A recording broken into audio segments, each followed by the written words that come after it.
Xuân ôm lâu ta la tiếng hát cái xin đôi nắng hoa ngà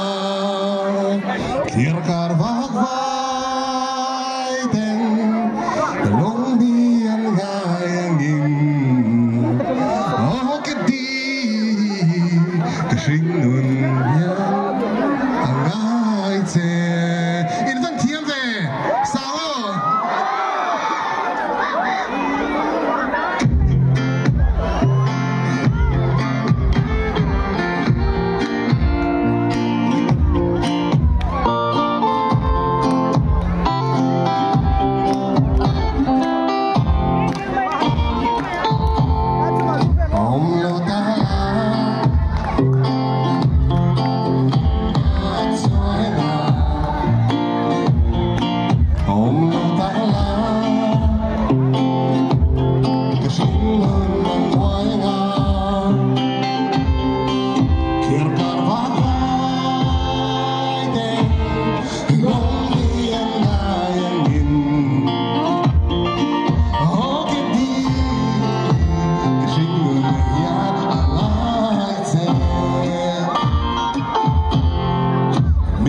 sáng xóa